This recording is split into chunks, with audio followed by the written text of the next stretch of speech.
చేస్తున్నారు. మీ ఆరోపణలు చేసే ముందు మీ ఇంటి ఆడబిడ్డ కవిత చేసిన ఆరోపణల మీద మీరు ముందు సమాధానం చెప్పాలని అంటున్నారు, జూబ్లీస్ ఎన్నికల్లో కానీ ఇతర వేదికల మీద కానీ. సో కాంగ్రెస్కు చెప్పుకోవడానికి ఏం లేక ఇలాంటి రాజకీయాలు మాట్లాడుతూ ఉన్నారు. నిజంగా జూబ్లీహిల్స్ ఎన్నికల్లో మీరు ఏం చేశారో అభివృద్ధి గురించి చెప్పండి. ప్రజలకు మీరు 2 సంవత్సరాల్లో మీరు చేసిన 6 గ్యారెంటీల అమలు గురించి చర్చించండి. గతంలో కూడా చాలా వచ్చినాయి ఇటువంటివి. మీ కాంగ్రెస్ పార్టీలో ఉన్నప్పుడు కూడా మీ కాంగ్రెస్ పార్టీ నాయకులే ఈరోజు కొండా సురేఖ గారి బిడ్డ ఏం మాట్లాడుతుంది, దానికి సమాధానం చెప్పమని రేవంత్ రెడ్డిని. కొండా సురేఖ సతీమణి కేబినెట్ మంత్రి బిడ్డ ఏమని చెప్పింది, గన్ను రేవంత్ రెడ్డి పంపిండు, తుపాకీ రేవంత్ రెడ్డి పంపి భయపెట్టి వసూళ్లు చేయించిండు అని చెప్పింది. అమ్మ ఫైల్ మీద సంతకం పెడితే జపాన్లో ఉన్న ముఖ్యమంత్రి ఫైల్ తెప్పించుకున్నాడు అని చెప్పింది. మరి దాని మీద రేవంత్ రెడ్డి ముందు సమాధానం చెప్పి, you are the chief minister కదా, నీ కేబినెట్ మంత్రి బిడ్డనే నీ మీద ఆరోపణలు చేసింది, తుపాకీ నువ్వే పంపినావని. Is it right or not, you tell first. Thank you. Yes, మహిళా జర్నలిస్ట్ నుంచి అవకాశం ఇద్దాం ముందు ఎవరికైనా ముందు. ఎస్, మైక్ ఇవ్వండి. ఉమక్ మైక్ ఇవ్వండి. మీ ఆర్గనైజేషన్ పేరు, మీ పేరు చెప్పి క్వశ్చన్ అడగండి.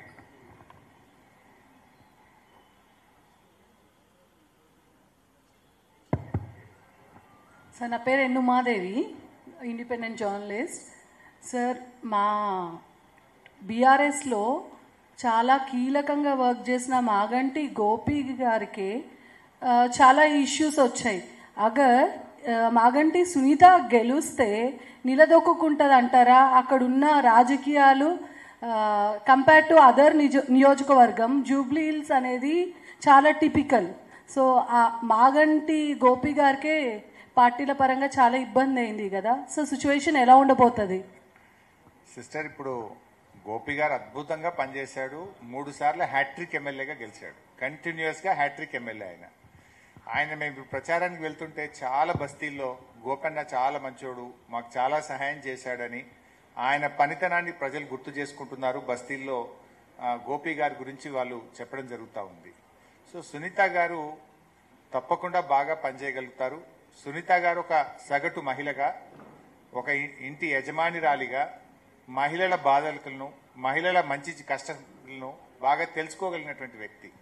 సో డెఫినెట్గా ఆవిడ బాగా పనిచేస్తుంది. ఆవిడకు వెన్నంటి బీఆర్ఎస్ పార్టీ ఉంటుంది. మేమందరం కూడా వారికి చేదోడు వాదోడుగా ఉంటాం. తప్పకుండా ఒక మహిళగా తన ప్రయత్నం తాను చేయడంతో పాటు whole party will be with us. Yes sir. Ravikumar, Namaste Telangana. Sir, రేపు సాయంత్రంతో ప్రచారం ముగుస్తుంది. ఇప్పటిదాకా మనం కాంగ్రెస్ వల్ల కూడా ఏది గూండా రాజ్యం ఇది అంటున్నారు. ప్రచారం ముగిసి 48 గంటలు ఉంటుంది. దీన్ని ఎలా ఎదుర్కోబోతుంది బీఆర్ఎస్? అందుకే మేము ఈరోజు కేంద్ర ప్రభుత్వ ఎన్నికల కమిషనర్స్ను మా ఎంపీ సురేష్ రెడ్డి గారు, దామోదర్ రావు గారు కలుస్తున్నారు. ఈరోజు 4:30కి అపాయింట్మెంట్ కూడా ఇచ్చారు. కేంద్ర ప్రభుత్వ బలగాలను ఇక్కడ దించాలని చెప్పి బీఆర్ఎస్ పార్టీ ఎన్నికల కమిషన్ను కోరింది. మేము రిటర్న్గా నిన్ననే పంపాము. ఈరోజు అపాయింట్మెంట్ కూడా ఇచ్చారు. సెంట్రల్ ఫోర్సెస్ని పంపాలని. ఎందుకంటే ఇవాళ పోలీసులు చాలా దుర్మార్గంగా వ్యవహరిస్తూ ఉన్నారు. మొన్న షేక్పేట్లో వహీద్ అని మా ముఖ్యమైన నాయకుడు, ఆయన ఇంట్లోకి చొరబడి ఆయన తల్లిగారి మీద, భార్య మీద కూడా మగ పోలీసులు రూడ్గా బిహేవ్ చేశారు. బెడ్రూమ్లోకి కూడా వెళ్ళారు. వాళ్ళ కుటుంబ సభ్యుల్ని రాత్రి ఎత్తుకుపోయారు. అంటే ఈ రకంగా ఇంత అమానవీయంగా విచ్చలవిడిగా పోలీసులు మహిళల పట్ల వ్యవహరిస్తూ ఉన్నారు. లిటరల్లీ మా నాయకులకు లోకల్ సిఐలు, ఏసీపీలు బెదిరింపులకు గురి చేస్తున్నటువంటి పరిస్థితి ఉంది. అందువల్ల కేంద్ర ప్రభుత్వం సెంట్రల్ ఫోర్సెస్ని ఇక్కడ దించాలని, మన దేశంలో ఎక్కడ చూడం ముఖ్యమంత్రి డీజీపీకి అపాయింట్మెంట్ ఆర్డర్ ఇచ్చిండు. అసలు నేనైతే ఇప్పటివరకు చూడలే ఇన్నేళ్ల జీవితంలో ముఖ్యమంత్రి చేతుల మీదుగా అపాయింట్మెంట్ ఆర్డర్ అందుకుంటున్న డీజీపీ శివధర్ రెడ్డి. ఇది అన్ని పేపర్లలో ఫోటో ఐటమ్. ఇంకా ఆ డీజీపీ లా అండ్ ఆర్డర్ ఏం ప్రొటెక్ట్ చేస్తాడు? ఆ డీజీపీ న్యాయంగా ఎక్కడ వ్యవహరిస్తాడు? అందువల్ల ఇవన్నీ విషయాలు కూడా ఎన్నికల కమిషన్కి చెప్పాం. సెంట్రల్ ఫోర్సెస్ ఆధ్వర్యంలో జూబ్లీ హిల్స్ ఎన్నిక జరపాలని మేము డిమాండ్ చేస్తా ఉన్నాం. Yes ma'am. నమస్కారం సార్, నా పేరు మర్యాద రామాదేవి, బిగ్ టీవీ నుండి. సార్, పోలింగ్ పర్సెంటేజ్ చూసుకున్నా గత 4 ఎన్నికల నుంచి కూడా 53% అనేది ఇప్పుడు దాటలేదు. అయితే ఈసారి చాలా అంచనాలు పెరిగిపోతున్నాయి, పోలింగ్ పర్సెంటేజ్ చాలా పెరగబోతుందని. ఈ పోలింగ్ పర్సెంటేజ్ అనేది ఎవరికి అనుకూలంగా ఉండబోతుంది అనుకుంటున్నారు? రమాదేవి గారు, మంచి క్వశ్చన్. జనరల్గా మనం పాస్ట్ రికార్డ్ ఎప్పుడు చూసినా పర్సంటేజ్ ఎప్పుడైతే బాగా పెరుగుతుందో అది ప్రభుత్వ వ్యతిరేక ఓటు. ప్రజల్లో కోపం ఉంటున్నప్పుడు, ప్రజల్లో ఒక కసి ఉన్నప్పుడు ఏమవుతుందంటే ఓటరు వచ్చి ఆ ప్రభుత్వానికి వ్యతిరేకంగా ఓటేస్తాడు. ఇన్ జనరల్గా ఉమ్మడి ఆంధ్రప్రదేశ్లో కానీ తెలంగాణ ఏర్పడిన తర్వాత కానీ మనం ఎప్పుడు చూసినా పోలింగ్ పర్సంటేజ్ పెరిగిందంటే అది ప్రభుత్వ వ్యతిరేక ఓటు. ప్రజల్లో కోపం ఉన్నప్పుడు, ప్రజలకు ప్రభుత్వం మీద కసి, ఈ ప్రభుత్వం పోవాలి అన్నప్పుడు ప్రజలు పెద్ద ఎత్తున వచ్చి ఓటేయడం జరుగుతుంది. జూబ్లీహిల్స్ అదే జరగబోతుంది. I think first time record polling Jubilee Hills లో జరగబోతుంది. రికార్డు మెజార్టీతో మా అభ్యర్థి సునీత గెలవబోతుంది. సార్, నేను మల్లికార్జున్ రెడ్డి సాక్షి చీఫ్ రిపోర్టర్ని. మీరు కాంగ్రెస్ బీజేపీ ఒకటే, వాటి మధ్యలో ఒక ఫెవికాల్ బాండ్ ఉందని చెప్తున్నారు. ఈ మధ్యలో సీఎం రోడ్ షోలో ఒక కామెంట్ చేశారు.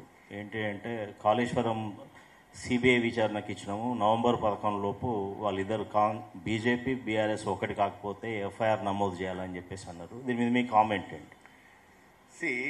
రెండేళ్ల నుంచి నువ్వేం చేసినావు? నువ్వు ఎన్డీఎస్ఏ ఎంక్వైరీ అన్నావు, విజిలెన్స్ ఎంక్వైరీ అన్నావు, ఘోష్ కమిషన్ అన్నావు, ఏసీబీ అన్నావు, రకరకాలు పెట్టి రెండేళ్ల నుంచి వేధించినావు. ఎక్కడన్నా ఒక చిన్న తప్పు దొరకబట్టినావా? ఇప్పుడు నయా నాటకం సిబిఐ పెట్టినావు. అసలు నిన్ను కదా ఓట్ ఫర్ నోట్ కేసులో ఇప్పటిదాకా నువ్వు స్టే తెచ్చుకొని నువ్వు ఈరోజు కోర్టును అడ్డం పెట్టుకొని ప్రాసిక్యూషన్ జరగకుండా ముందుకు పోతున్నావు. నీ మీద ఈడీ కేసు ఉంది, ఓట్ ఫర్ నోట్ కేసు. 5 ఏళ్ల కింద నీ మీద ఓట్ ఫర్ నోట్లో ఈడీ కేసు అయితే ఇప్పటిదాకా ఈడీ నిన్ను ఎందుకు అరెస్ట్ చేస్తలేదు? నీకు బీజేపీతో సంబంధం ఉంది కనుకనే నువ్వు ఇలాంటి మాటలు మాట్లాడుతున్నావు. నిన్ను ఈడీ ఎందుకు అరెస్ట్ చేయలేదు ఇప్పటిదాకా? ఓట్ ఫర్ నోట్ కేసులో నీ మీద ఈడీలో ఎఫ్ఐఆర్ ఉంది. Why ED is not arrested Revanth Reddy?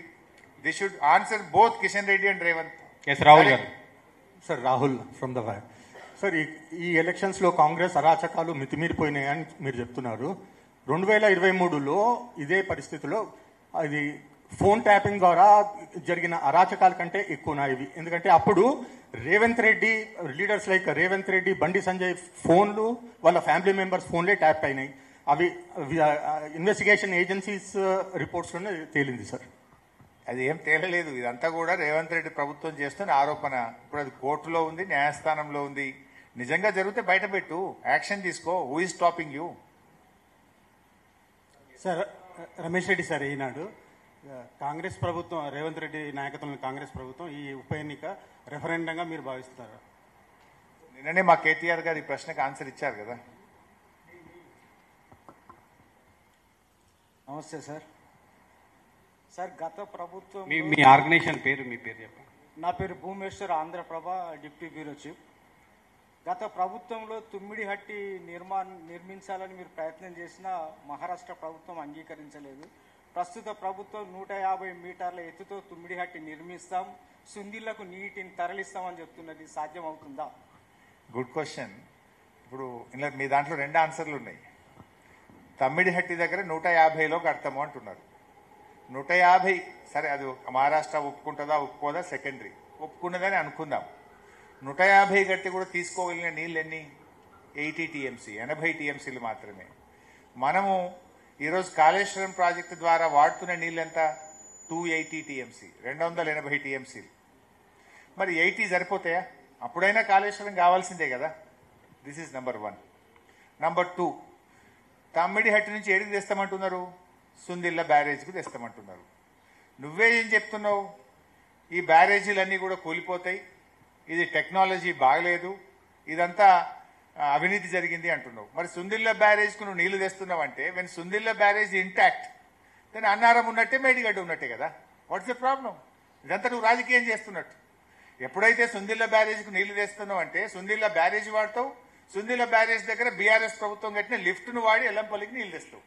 మరి సుందిళ్ళ బ్యారేజ్ పనిచేసినప్పుడు, సుందిళ్ళ లిఫ్ట్ పనిచేసినప్పుడు అన్నారం మేడిగడ్డ కూడా పనిచేస్తాయి కదా. 3 బ్యారేజీలు అదే టెక్నాలజీతోనే అదే గోదావరి నది మీద కట్టినాం కదా. Then there is no issue. అంటే నువ్వు చేస్తున్నదంతా రాజకీయము, రాద్ధాంతం తప్ప నువ్వే సమాధానం చెప్తున్నావు. Sundilla, Annaram, Medigadda is perfect, intact, they are useful. With a small repair we can use Medigadda. కొద్దిపాటి డబ్బులతో చేసే అవకాశం ఉండగా కేవలం ఫాల్స్ ప్రిస్టేజ్ తోని ఇప్పుడు మళ్ళీ 25,000 కోట్లు ఖర్చు పెట్టి సుంది లెక్క తెస్తున్నావు. What is the use? 25,000 కోట్లు పెడితే కూడా గదే 80 టీఎంసీలే వస్తాయి. నీకు ఆ 80 కూడా ఇప్పుడు ఆ 80తో పాటు ఇంకో 200 కలిపి 280 టీఎంసీలు మేడిగడ్డ నుంచి తీసుకోవచ్చు కదా. మరి 25,000 కోట్లు ఎందుకు దండగా చేస్తున్నావు? కాంట్రాక్ట్ల కోసం, పర్సెంటేజ్ల కోసం. Thank you. ఎస్ సార్, నా పేరు భుజంగర్ సార్, మన తెలంగాణ రిపోర్టర్. రాహుల్ గాంధీ గారు ఓట్ చోరీ మీద ఒక బ్రెజిల్ మోడల్ను చూపించి ఇట్లాంటివి దొంగ ఓట్లు క్రియేట్ చేసి ఎలక్షన్ కమిషన్నే పక్షపాతంగా అధికార పార్టీకి అనుకూలంగా పనిచేస్తుందని ఆరోపణలు చేశారు. ఇక్కడ బీఆర్ఎస్ పార్టీ కూడా జూబ్లీ హిల్స్లో కొత్త ఓట్లు నమోదైనాయి. మీరు ఇంతకుముందు చెప్పినట్టు నవీన్ యాదవ్ తమ్ముడికి 3 ఓట్లు ఉన్నాయి ఎలక్షన్లో అని చెప్తున్నారు.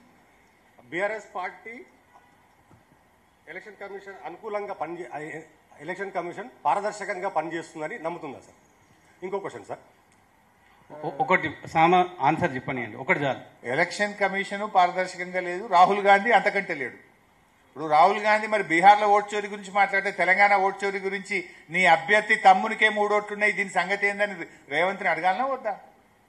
ఎలక్షన్ కమిషన్కి ఎంత పారదర్శకత లేదో రాహుల్ గాంధీకి అంతకంటే లేదు. Thank you. రెండో క్వశ్చన్ ఏంటి? ఈ ఫీజు రియంబర్స్మెంట్కి సంబంధించి సార్, ఈ విజిలెన్స్ సిస్టమ్ అనేది క్రియేట్ చేసిందే, ఆ సిస్టమ్ తెచ్చిందే బీఆర్ఎస్ పార్టీ అని ఈ కాలేజ్ మేనేజ్మెంట్స్ ఆరోపిస్తున్నాయి సార్. వాళ్ళు ఇప్పుడు చేస్తున్న కాంగ్రెస్ గవర్నమెంట్ చెప్తున్న విజిలెన్స్ అప్పటి బీఆర్ఎస్దే, ఆ రిపోర్ట్ను చూపించే మమ్మల్ని బెదిరిస్తున్నారు అని చెప్తున్నారు వాళ్ళు. మేము ఏ రోజు వేధింపులకు గురి చేయలే కదా. బీఆర్ఎస్ పార్టీ వచ్చినాడు అప్పటి కాంగ్రెస్ ప్రభుత్వం 2,200 కోట్ల ఫీజు రియంబర్స్మెంట్ బకాయి పెట్టిపోయింది. ఆనాడు కిరణ్ కుమార్ రెడ్డి ప్రభుత్వం పోతూ పెట్టిన బకాయిలు చెల్లించినాం. 2 సంవత్సరాలు కరోనా వస్తే కూడా కలిపి 19,500 కోట్ల రూపాయలు ఫీజు రియంబర్స్మెంట్ కింద బీఆర్ఎస్ ప్రభుత్వం ఇచ్చింది. 2 సంవత్సరాల్లో రేవంత్ రెడ్డి నువ్వు 2 రూపాయలు ఎందుకు ఇవ్వలేదు? ఈ కాలేజీలో చదివేది ఎవరు? ఎస్సీ, ఎస్టీ, బీసీ, మైనార్టీలు చదువుతారు. నీ ప్రభుత్వం పేదల ప్రభుత్వం అని, ఇందిరమ్మ ప్రభుత్వం అని చెప్పే నువ్వు ఆ ఎస్సీ, ఎస్టీ, బీసీ, మైనార్టీ పిల్లలకు ఫీజు రియంబర్స్మెంట్ చెల్లించకపోవడం వల్ల సర్టిఫికెట్లు ఇవ్వడం లేదు, ఉన్నత చదువులు చదవలేకపోతున్నారు. నువ్వు దాని చెల్లింపులు చేయను. నువ్వు ఇప్పుడు మల్లన్న సాగర్ నుంచి మూసీకి 7,000 కోట్లతో టెండర్ పిలిచినావు, దానికి పేమెంట్ ఇస్తున్నావు, దానికి పైసలు ఉన్నాయి. నీకు 5,000 కోట్లతో ఫ్యూచర్ సిటీకి రోడ్ వేస్తున్నావు, దానికి పైసలు ఉన్నాయి. ఈ ఎస్సీ, ఎస్టీ, బీసీ విద్యార్థులకు ఫీజు రియంబర్స్మెంట్ ఎందుకు ఇవ్వవు? మేము 10 ఏళ్లుంటే ప్రతి సంవత్సరం 2,000 కోట్లు యావరేజ్ ఇచ్చినాం. ఎవ్రీ ఇయర్ 2,000 కోట్లు ఇచ్చినాం. నువ్వు 2 ఏళ్లలో 2 రూపాయలు కూడా ఇవ్వలే. What is the problem? When BRS is able to give, why not you? Vigilance ఉన్న ఆ రోజు మేము ఎవరిని కడుపు మీద కొట్టలే, వెరిఫై చేసినాం, తప్పులుంటే సరి చేసుకోమన్నాం. నువ్వు ఫీజు రియంబర్స్మెంట్ అడగగానే కాలేజీల మీద విజిలెన్స్ దాడులు చేయించి వాళ్ళని భయభ్రాంతులకు ఎందుకు గురి చేస్తున్నావు? డబ్బులు ఇవి ఫస్ట్. నువ్వు తప్పులుంటే చర్యలు తీసుకో. డబ్బులు ఎందుకు ఇస్తలేవు ఫీజు రియంబర్స్మెంట్? ఇలా జూబ్లీ హిల్స్ ప్రజలు ఆలోచిస్తారా? జూబ్లీ హిల్స్ లో కూడా ఎంతో మంది పిల్లలు కాలేజీలకు పోకుండా ఇళ్లలో కూర్చున్నారు. వాళ్ళ అమ్మ నాన్న అడగరా ఎందుకు పోతలేవు బిడ్డ కాలేజ్ కంటే? రేవంత్ రెడ్డి పైసలు ఇస్తలేడమ్మా, కాలేజ్ బంద్ పెట్టిండు అని అమ్మకు నాయనకు చెప్పాడా? పిల్లల చదువుల్ని ఇలా బేకారు చేస్తూ పిల్లల చదువులు ఆగం చేసిన రేవంత్ రెడ్డికి ఏ తల్లి అయినా తండ్రి అయినా ఓటేస్తారా? ఎస్ మా. నా పేరు Radha sir, independent journalist. So మొన్న సీఎం రేవంత్ రెడ్డి గారు బీఆర్ఎస్ పార్టీ అసలు సినిమా కార్మికులకి ఎలాంటి పనులు చేయలేదని చెప్పేసి ఆరోపించారు. దానికి మీ సమాధానం ఏంటి సార్? అమ్మా, సినిమా రంగానికి కేసీఆర్ గారు ఇచ్చినంత ఆదరణ ఎవరు ఇవ్వలేదు. రేవంత్ రెడ్డి వచ్చినాక సినిమా యాక్టర్లను అరెస్ట్ చేసి జైళ్లలో పెట్టింది చూశారు, బ్లాక్మెయిల్ చేసింది చూశాము. సినిమా కార్మికులు సమ్మె చేస్తుంటే ప్రభుత్వానికి సంబంధం లేదు, వాళ్ళు సమ్మె చేస్తుంది నిర్మాతల మీద. కానీ రేవంత్ రెడ్డి నిర్మాతలందరూ పోయి రేవంత్ రెడ్డి గారిని కలిసిన వీడియో, ఫోటో మనం పేపర్లలో చూసాం. తెల్లారి పోలీసులను పంపించి బలవంతంగా సమ్మెను మెడ మీద కత్తి పెట్టి విరమింపజేసిండు రేవంత్ రెడ్డి. కానీ బీఆర్ఎస్ హయాంలో సినిమా రంగం అభివృద్ధి జరిగింది. సినిమా రంగానికి అనేక రకాలుగా ప్రభుత్వం సహకరించింది. మేము ఏ రోజు రేవంత్ రెడ్డి లాగా ఈ బ్లాక్మెయిల్ కు పాల్పడలే. మేము ఈ రకమైన పరిస్థితి మేము చేయలే ఏ రోజు కూడా. ఆడ కూడా మళ్ళొక జుమ్లా 20% టికెట్ ధర పెంచుతా అన్న మీకు ఇస్తా అన్నాడు. అది 2 సంవత్సరాల నుంచి ఎందుకు చేయలే? కార్మికులు సమ్మె చేసేటప్పుడు ఎందుకు స్పందించలే? జూబ్లీ హిల్స్ ఎలక్షన్ వస్తే కార్మికులు గుర్తొచ్చిందా? ఆ రోజు పాపం కార్మికులు బాధపడి సమ్మె చేస్తుంటే నువ్వు ఆ రోజు పిలిచి ఎందుకు మాట్లాడలే? నిర్మాతలను పిలిచి మాట్లాడి పోలీసులను పెట్టి కార్మికుల సమ్మె విరమింపజేసినావు తప్ప కార్మికులారా రండి మీ బాధ ఏందని ఎందుకు మాట్లాడలేదు? ఓట్లు వస్తే కార్మికులు గుర్తొచ్చింది. కానీ BRS never did like that. BRS ఎప్పుడూ ఒకే తిరిగా ఉంది. Yes. Hello sir, Anjana news minute నుంచి. సార్ నేను యూసుఫ్ కూడా రెహమత్ నగర్ సైడ్ కొంచెం రిపోర్టింగ్ చేశాను before attending this press conference. అక్కడ వచ్చి బీఆర్ఎస్కి బాగానే సపోర్ట్ ఉంది, బట్ 1 పాయింట్ సీనియర్ యూత్ నుంచి బాగానే సపోర్ట్ ఉంది బీఆర్ఎస్కి. కానీ కొన్ని సీనియర్ సిటిజన్స్తో మాట్లాడితే వాళ్ళ పెద్ద సమస్య ఏమన్నారంటే, ఇప్పుడు అభితో హుకుమత్ మే కాంగ్రెస్ హై, అయితే ఓట్ చేస్తే కాంగ్రెస్కి వేస్తే ఏదైనా వచ్చే అవకాశం ఉందని ఒక నమ్మకం. సో ఇప్పుడు పవర్లో లేనప్పుడు బీఆర్ఎస్ ఎంతవరకు హెల్ప్ చేయగలుగుతుంది, ఎంతవరకు యూస్ఫుల్గా ఉండగలుగుతుంది లాంటి నియోజకవర్గంలో? अब हुकूमत में कांग्रेस तो है, फिर कंटोनमेंट में क्या करे? कंटोनमेंट में जीत के 1.5 साल हो गए. कंटोन में बहुत कुछ वादा करे, 6,000 घर बनाते बोले, स्टेडियम बनाते बोले, मिलिट्री लैंड में पट्टा देते बोले, कुछ भी नहीं करे ना. जीत के भी 1.5 साल हो गए. जाएंगे कंटोनमेंट में, बात करेंगे. कंटोनमेंट में रोड़ा पूरा पार्ट होल गिर गए, कोई स्ट्रीट लाइट आ रहा नहीं रात में. फिर क्या करे कंटोनमेंट में? कुछ नहीं करे. एटलीस्ट बीआरएस जीते तो कांग्रेस को पूछेंगे, हम पकड़ के, हम कांग्रेस को जोर से हम पूछ सकते. हम असेंबली में पूछेंगे, बाहर लड़ेंगे.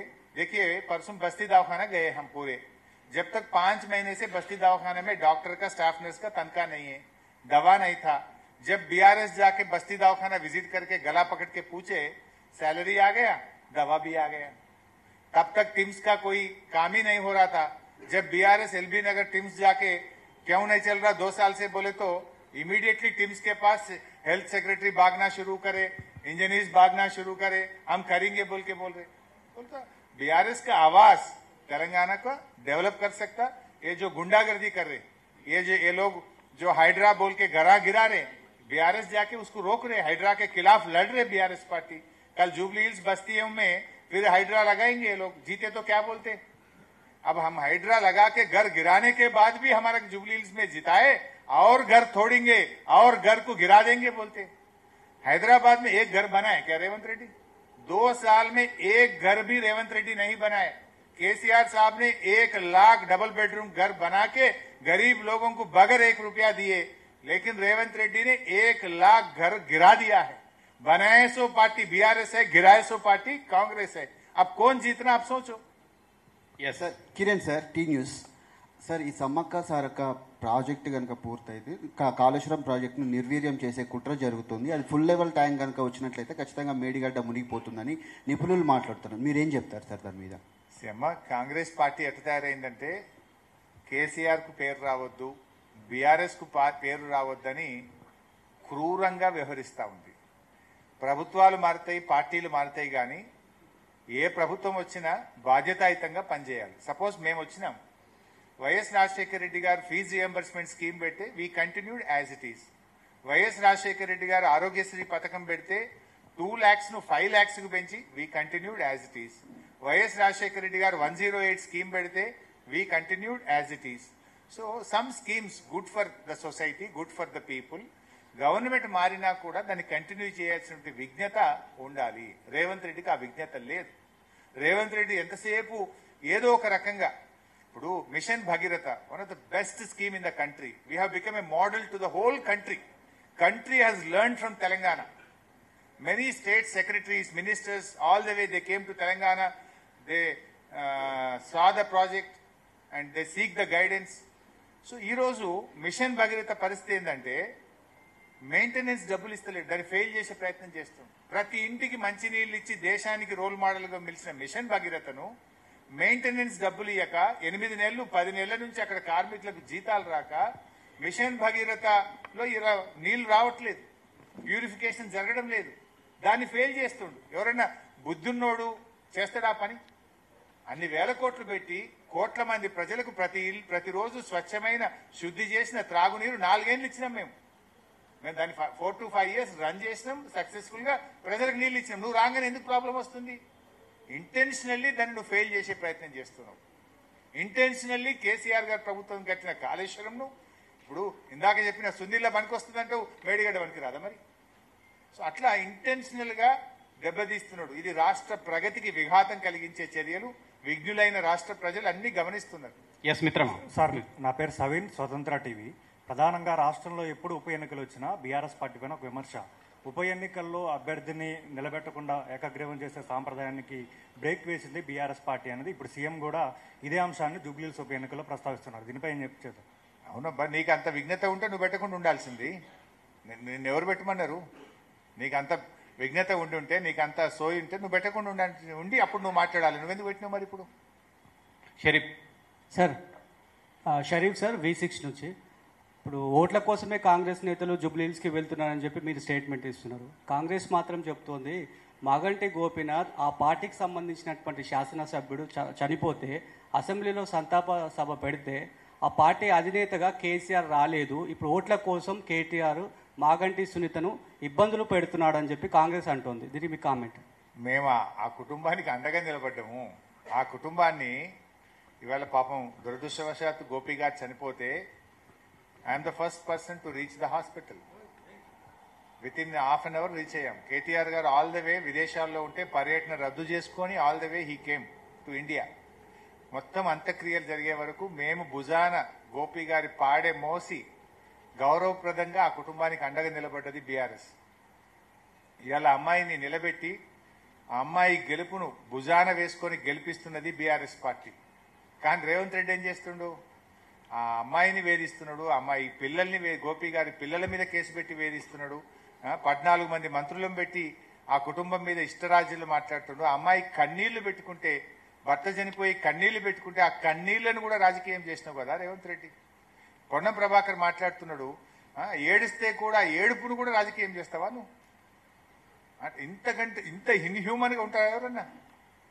నువ్వు కదా ఈ అమ్మాయిని ఏడుపును, తన బాధను కూడా నువ్వు వెక్కిరించి, అమ్మాయి కన్నీళ్లను కూడా వెక్కిరించిన కాంగ్రెస్ పార్టీకి ఆ మాట మాట్లాడే హక్కుందా?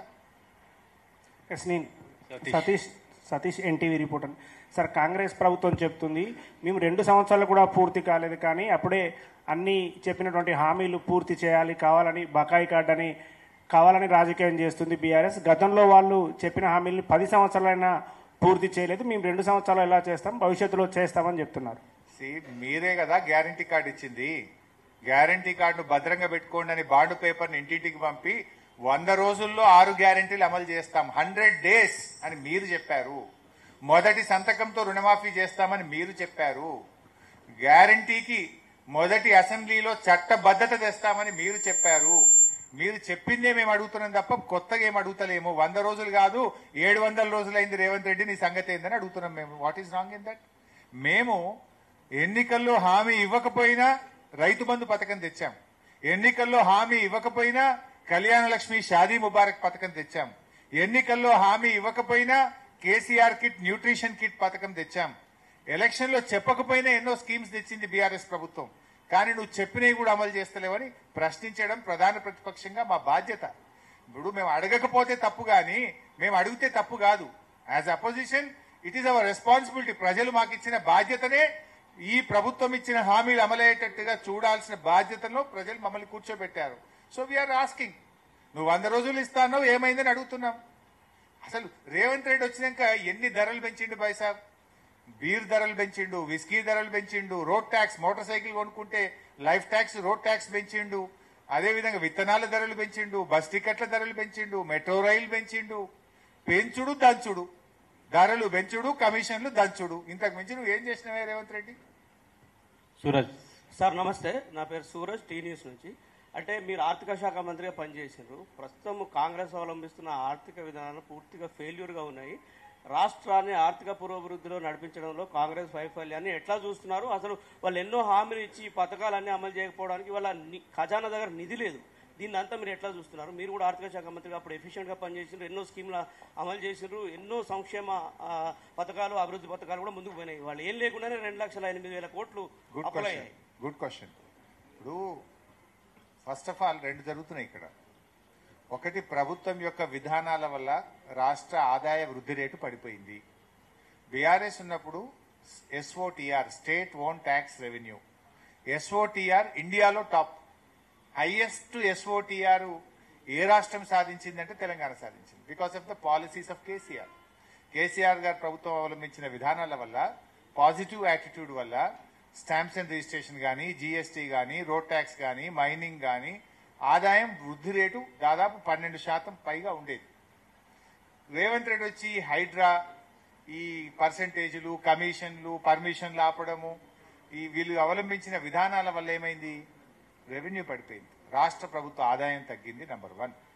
నంబర్ 2, ప్రాధాన్యతలు మారాయి. ప్రజలకు ఏం కావాలో అది లేని ఫ్యూచర్ సిటీ అది. ఆడ ఇల్లు లేదు, ఊరు లేదు, వాడలేదు, దానికి 1,50,000 కోట్లు పెడతానబట్టివి. మూసీ సుందరీకరణకు 1,50,000 కోట్లు పెడతానబట్టివి. అసలు ఉన్న స్కీము ఫీజు రియంబర్స్మెంట్ బంద్ పెడతావు, దళిత బంధు, గొర్రెల పథకం బంధు, చేపల పంపిణీ బంధు, బీసీ బంధు పథకం బంధు, న్యూట్రిషన్ కిట్ బంధు అని ఉన్న పథకాలేమో బంద్ పెట్టబట్టివి. What is your priority? అయితే పాత పథకాలు కొనసాగించు, నువ్వు ఇచ్చిన హామీలు అమలు చేయి. వీటికేమో డబ్బులు లేవంటావు, 1,00,00,000 కోట్లు పెట్టి ఆ పెద్ద పెద్ద ఫ్యూచర్ సిటీ దేనికి? అక్కడ నీ పర్సంటేజీలు వస్తాయో, నీ కమిషన్ల కోసమో, నీ మార్కు కోసమో, ప్రజలకు ఏది అవసరమో అది ఇవ్వకుండా నీ కమిషన్ల కోసం నువ్వు ఈ కార్యక్రమాలు చేపడుతున్నావు. ఒకటి, నీ విధానాల వల్ల ప్రభుత్వ ఆదాయం తగ్గింది. 2, నీ ఆలోచన విధానం, నీ ప్రాధాన్యతల క్రమం తప్పుగా ఉండడం వల్ల రాష్ట్రంలో ఇబ్బందులు వస్తూ ఉన్నాయి. సార్ సాయి సుమన్ టీవీ నుంచి. సార్ హైడ్రా అంశాన్ని ప్రధాన అస్త్రంగా బీఆర్ఎస్ కూడా ఫోకస్ చేస్తుంది ఎన్నికల్లో. అటు కాంగ్రెస్ నుంచి బతుకమ్మ చెరువు లాంటి మంచి కూడా జరిగింది హైడ్రా అనే దాన్ని వాళ్ళు ఫోకస్ చేస్తున్నారు. అసలు హైడ్రా ఏం చేస్తుంది? బీఆర్ఎస్ పార్టీ తరఫున అసలు హైడ్రా అనేది మంచికు అది పనిచేస్తుందా, చెడుకు పనిచేస్తుందా? మీ వర్షన్ ఏంటి? ప్రజలకు ఏం చెప్పదలుచుకుంటారు? సింపుల్ బాయ్ సాబ్, హైడ్రా వల్ల అందరికీ సమానంగా ఉండాలి కదా. రేవంత్ రెడ్డి తమ్ముడు తిరుపతి రెడ్డి ఇల్లు మరి శిఖంలో ఉంటే ఎందుకో కూలగొట్టదు హైడ్రా. పొంగులేటి శ్రీనివాసరెడ్డి ఇల్లు ఎందుకో కూలగొట్టరు. పట్నం మహేందర్ రెడ్డి ఇల్లు ఎందుకో కూలగొట్టరు. గుత్తా సుఖేందర్ రెడ్డి గారి ఫామ్ హౌస్ ఎందుకో కూలగొట్టరు. మంత్రి వివేక్ గారి ఇల్లు ఎందుకో కూలగొట్టరు. హైడ్రా అంటే పేదోళ్ల కోసమేనా? పెద్దోళ్లకో నీతి, పేదోళ్లకో నీతి ఉంటుందా? వీటన్నిటిని ఎందుకు కూలగొట్టరు అని మేము అడుగుతా ఉన్నాం. అంటే ఇవాళ హైడ్రాలో ఇందాక నేను చెప్పినా కదా, 11 ప్రాజెక్టులు 13,000 కోట్ల రూపాయల 11 ప్రాజెక్టులు అన్ని చెరువు శిఖాల్లో ఉన్నాయని చెప్పి బట్టి విక్రమార్క ఉప ముఖ్యమంత్రి ప్రెస్ మీట్ పెట్టి వీడియోలలో చూపించిండు అన్ని. ఇగో ఇది ఈ చెరువులు ఉంది, ఇది ఈ చెరువులు ఉంది అన్నాడు. మరి ఏమైంది? ఎంతకు సెటిల్ చేసుకున్నారు? ఆ 11 ప్రాజెక్టుల గురించి రేవంత్ రెడ్డి హైడ్రా ఎందుకు పెదవులు మూసుకున్నది? ఎందుకు పేదోని ఇండ్లే కూలగొడుతున్నారు? పేదోడికో న్యాయం, పెద్దోడికో న్యాయం